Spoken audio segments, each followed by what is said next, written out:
taking a chance to hear what I would have to say. But I think that I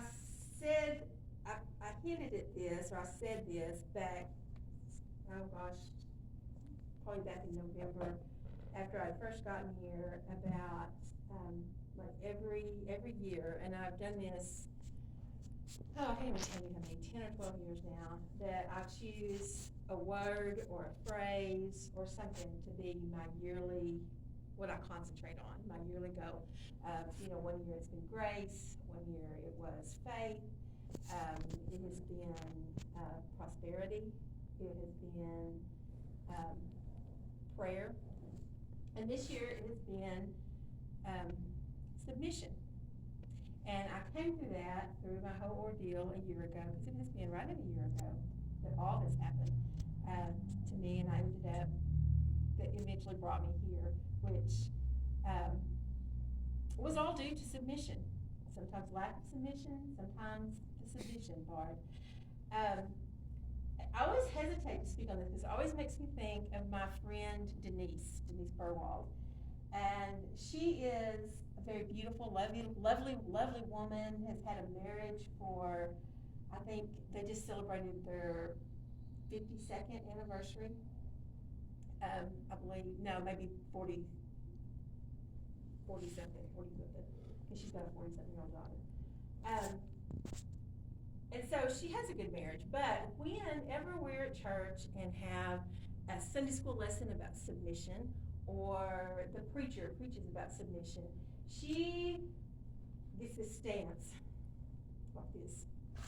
She just tenses up, and she's just like, and I know that she's very plain about the fact that she did not have the word I will love, honor, and obey, because she's not obeying her husband. But she does, which is weird because she does. She does submit to him. I think that she just has something that we all kind of think about when we think about, and I'm really going to go a very different direction here. So if you were hoping, Robert, I was going to be on, it's not going to happen. Come on, girl. Well, it may happen. It might. You never know. But I always take a piece because I always think what I like about Brother Robert, what I really love about your sermons a lot, and when you speak, you often bring in things that most people don't talk about. When we talk about something that is that we hear a lot about. You did it last Sunday when you spoke about good deeds, and you did it one time when you were talking about giving, and that you kind of go a different way and think of something like, hey, this is when you were talking about giving, you were thinking, like we always think, oh, God, he's going to talk about money, but you talked about giving your time and how great that was. And then last Sunday you did it, Daryl, when you were talking about good deeds. No, good deeds aren't going to get us to heaven, but a lot of people don't ever say good deeds are important, and they are. And submission, whether you are married, not married, submission is very important, because there are about 56 verses in the Bible that talk about submission. Only really a couple of them talk about a husband and wife. They talk about different ways of submission, and our number one submission should always be to God. Always, and then everything else kind of umbrellas in there. Submission, though, is hard because it kind of goes against human nature, doesn't it? And we see that in our society today, because nobody wants to submit to anyone else, right? Nobody, it's my way, I can be who I want to be. You can't, but I can. You can't be who you want to be, but I'm going to be who I want to be, and you're not going to do anything about that. And I really probably am the last person who should be talking about this, because Leslie will tell you that out of all of my brother and sister and I and her,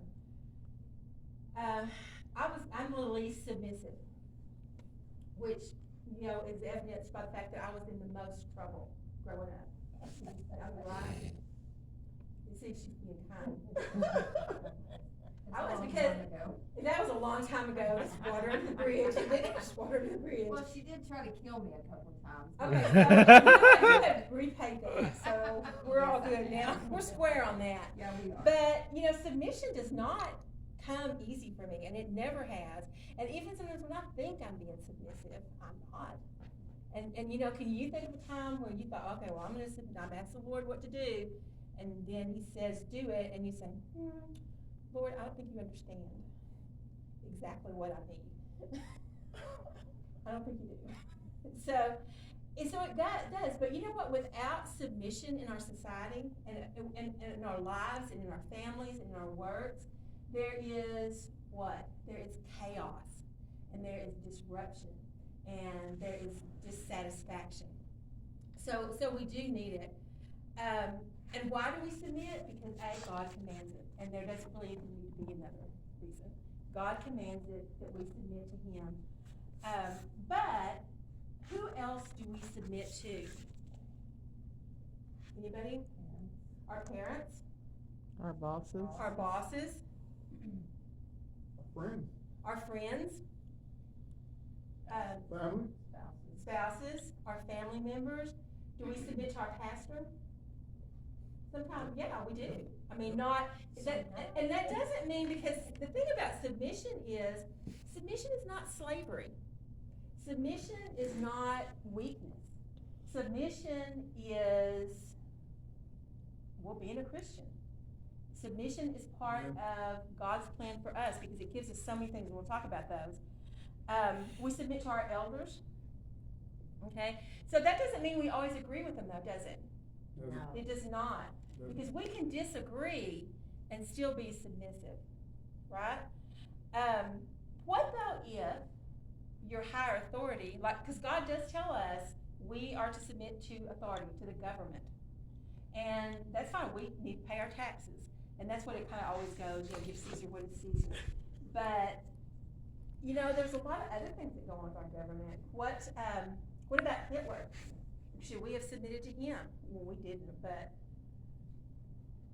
as Christians, though, and there's a lot of, when I really was looking at this week, when I talked about the big, I think about it in terms of my life mostly when I think about submission, but in the big picture, if someone wants, what if we're married to an unchristian spouse, or we have a boss who is not a Christian, or telling us to do something illegal, should we submit to that?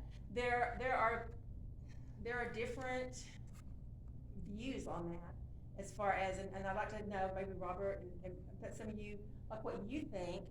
But I do know in the Bible, I believe in Acts, when the apostles were preaching and they were told, don't preach. You can't preach anymore. Did they stop preaching? Even though the government told them to, they did not. But what happened? They didn't go out like, I'm going to preach, and I'm going to throw rocks at people and steal televisions and burn cars down. No, that is not what they did. They just went on their way and they preached. But were there consequences to that submission? There were. There were consequences. So many of them were thrown in prison. Some of them were killed. They were some of the first martyrs, I guess, really, those apostles that did that. And so sometimes we do submit, and it's hard for us to do when we know it's the wrong thing. But one thing the Bible does say is that we can do it in a godly way, and we can, we don't have to make a big ruckus out of things or cause disturbances. That we can do this. Submit peacefully, because you're still honoring God when you do things. Now, I would say that if you were told to do something illegal, that might be a different story. But just in other ways.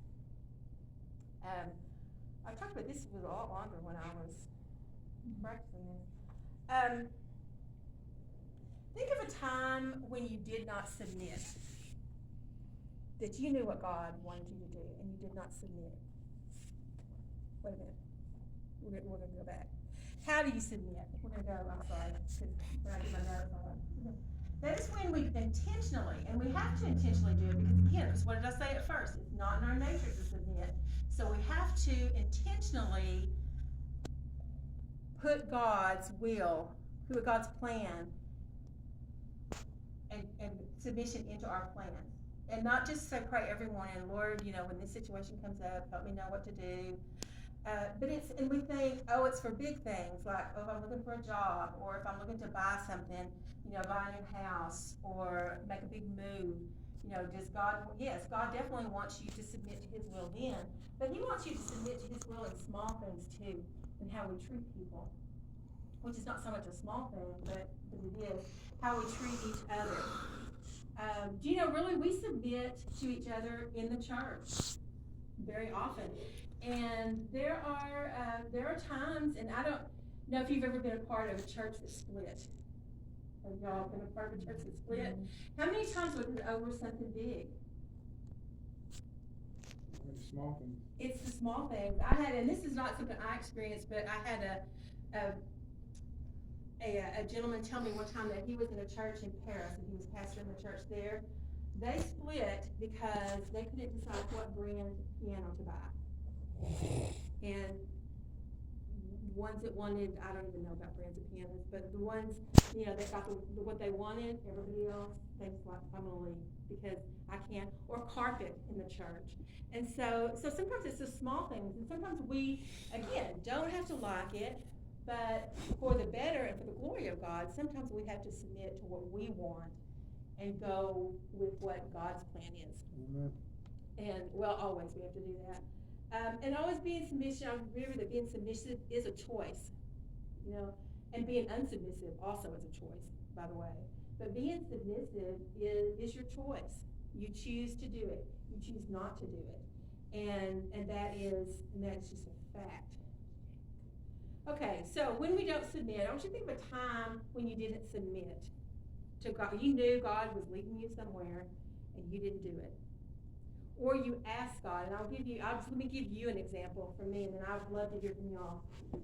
When we first, you know, this horrible thing that happened, and we got this new boss, and he was just a horrible man. And he was a horrible, horrible man. He was controlling, and he was just horrible. And I prayed, and not just me. There were a lot of us praying. I had my family praying. I had my friends all prayed. My church all prayed that God would take me out of that situation. Well, in my mind, take me out of that situation meant he had to go. Not me. I was already there. I was doing what I was supposed to do. It was not. And I look back at that 2 years, I was offered 3 pretty good jobs there around, but I didn't take them because that's not what God doesn't want that. He doesn't want me to leave. He wants me there. But I was being selfish, and I had not humbled myself to the Lord, and bad things happened. Bad things happened. It just gets worse and worse. And there is damage to my emotional state that may never ever recover from it. And that's, you know, and it's very sad, but it's not his fault because he was being who he was. I feel like it's my fault because I did not submit. Does anybody have an example that they would like to share about not submitting? Because you don't have to. I mean, some people like to share, some people do not. But chaos ensues. And even in the Bible, King David, he did not submit to the Lord. He had an affair. And then what happened? What are some of the things that happened to him? His wife was killed, right? His baby was killed. His daughter was, you know, and all these things happened. And he had chaos in his life for years until he submitted to God's will. Noah, another one. Noah did not want to go to Nineveh, did not feel like that was his place. Jonah. Jonah, what did I say? Noah. Noah, Jonah. Noah did submit. Look how fun that was. 40 days and nights. Animal poo everywhere. But I feel like God took that away, don't y'all? But Jonah didn't want to submit. He didn't want to submit. I'm not, and probably to him that would be a small thing. Like, you know what? Somebody else will go to Nineveh and do that. So he felt like that probably was not a big thing, right? But God said, you go. You didn't go. And so you get swallowed by a whale. You're in the belly of a whale. And some people think that's a metaphor. I happen to think it's kind of literal. I mean, I do. I think it's a literal thing. I don't think it's a metaphor. But just think, even though, you know, if you don't want to share it, it's great, but think about a time when you didn't submit and what happened and how hard that was for you. And even though maybe at the time you thought, That's not that hard. It's just life. It's just life. But I can look back on those times and say, man, if I had just done what God wanted me to do in the first place, this would never have happened. And I think another example, and this was to me a really small thing, but I think now it was a very big thing because it's had some other repercussions. But I have a little anxiety, a social anxiety, and when I don't like to be around people I don't know. I'm not real comfortable with that usually. And I had been going to a church, and they did something that I thought, you know what, I don't belong here anymore. And I really feel like that was true. I didn't belong there anymore. But did I go to another church? I did not. And then longer and longer, and I think I went 7 years without really going to church unless I came home and I went to church with my family. And I thought, you know, I'm okay because I'm still a Christian. I still love the Lord. I still pray. I still do everything that God wants me to do except go to church. So I think that's a pretty good record.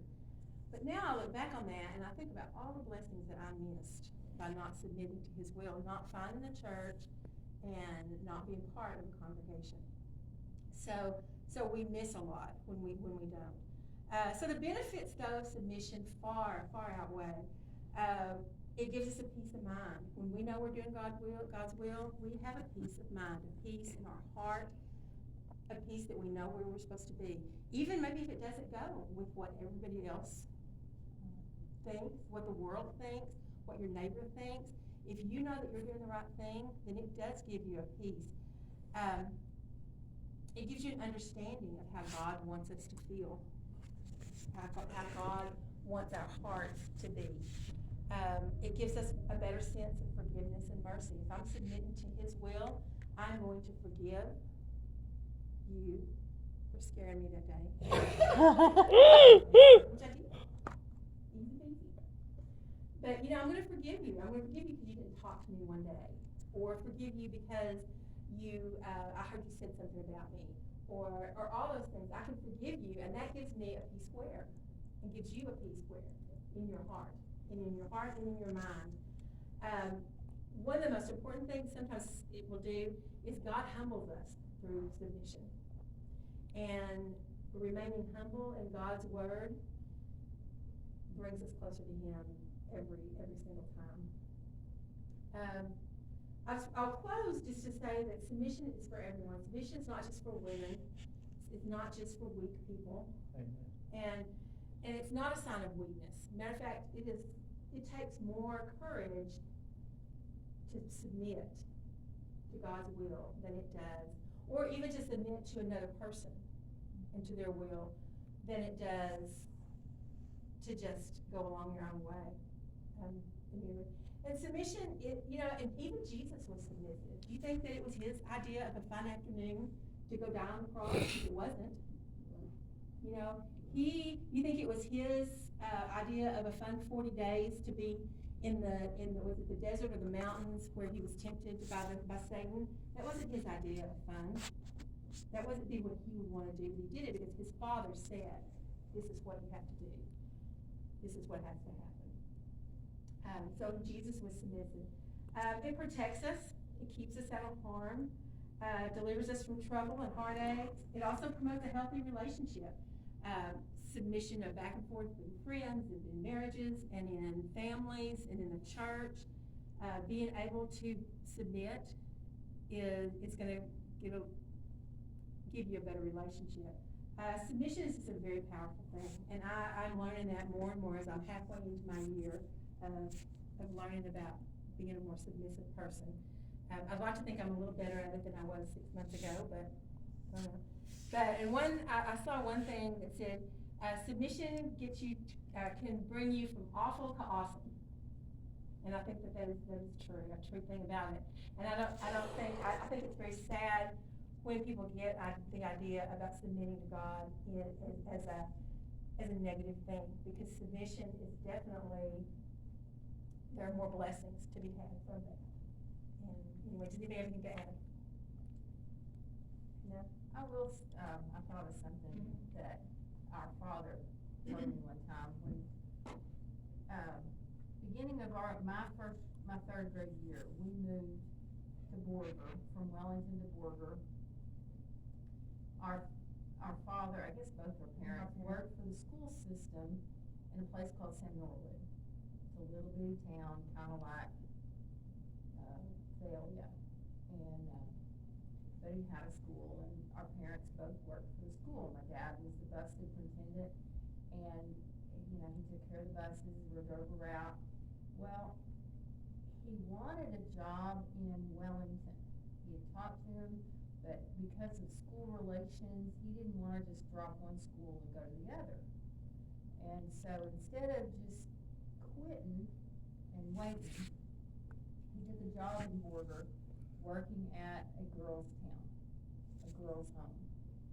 And I think it seemed like we were there, maybe 3-4 months. We were back in Wellington before Christmas. Before Christmas, we So were. it was only 3 months, but it was the most hellacious 3 months of our lives. The girls were crazy, you know, of course, which made everybody crazy. It was just, you know, it was nonstop chaos. It was nonstop, you know, just. Non-stop drama. Thank you. Yeah, and even as children, we recognize that. Because I was in the 6th grade, so you would have been in the 3rd grade. Third grade. Yeah. Yeah. So, yeah. And, anyway, so 3 months later, I remember Dad going and making a phone call, and he called the superintendent, and of course, the superintendent wanted to hire him. So we moved back to Wellington, and, you know, lived there the rest of our, childhood days. But I remember my daddy saying one time, years later, he said, if I had just listened to what God said, I should have quit my job and walked away, and then, you know, I should have had enough faith to know that my family was gonna be okay. And he said that was one of the things he regretted by not submitting to the Lord's will and not listening. He thought, well, I can't leave one job without having another job.